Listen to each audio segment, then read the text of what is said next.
This next restaurant was actually featured in Gourmet Magazine. How cool is that? Now, let me give you your bearings here. I'm in the Warehouse District, 1st Avenue at 3rd Street.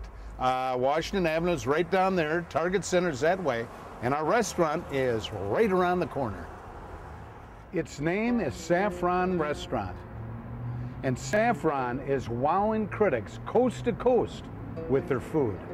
Forget everything you think you know about Mediterranean and Middle Eastern food. Although inspired by that type of food, Saffron takes it to a whole new level. We're talking with Sameh Wadi and Sameh Wadi. We're brothers and co-owners of Saffron Restaurant. Hey. Hello. Here's a direct quote from Gourmet Magazine. Saffron chef owner Sameh Wadi is on the top of his game with his contemporary dishes inspired by the Mediterranean and the Middle East. All over America, to be honest with you. After the Gourmet Magazine, you know, people heard about it and they're in town, say, hey, I gotta stop by here. Now, how does a chef who's only 24 years old be on the top of his game? It's passion. I can't imagine myself doing anything else, so therefore, you know, I just put my all into it.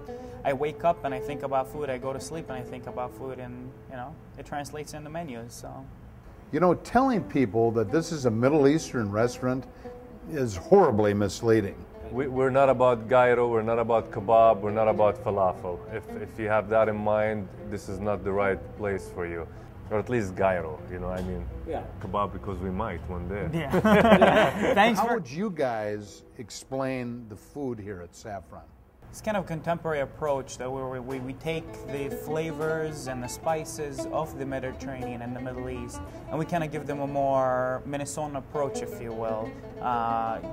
Make them a little bit more palatable. Really, what we do over here, we take standard foods, chicken, salmon, duck. We add that little twist to it with the flavors. It's just beautiful.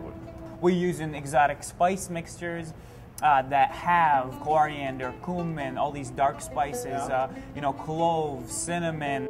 For example, here we have the traditional mezzes, as we call them. It's just small bites that to savor different flavors. They linger throughout the meal. Here is the blue crab salad that sits on a bed of mashed avocados that are flavored with some preserved lemons. The salmon and clam tagine, which is salmon marinated with charmoula, the North African spice mixture. And then we kind of just cook it in a stew style with peppers, olives, a little bit of Yukon Gold potatoes that are just stewed together until the salmon just melts. So the beef strip loin, we marinate the strip loin with a little bit of garlic, some thyme, and a little bit of Dijon mustard, and then we grill it to medium rare. And alongside that, we serve it with smoked potato gratin, sautéed oyster mushrooms, and a Taleggio cheese fondue. Whatever you're doing here, you're doing something right. I think part of also what we do is just the package itself. It's not just the food, it's not just the service, it's not just the ambient, it's all in together. So we try, as Sameh said, the food is excellent, the service should be excellent, and the ambient and the atmosphere should be also relaxing. I think everybody come and everybody's enjoying it and loving it. Everybody's welcome, that's the main thing, you know.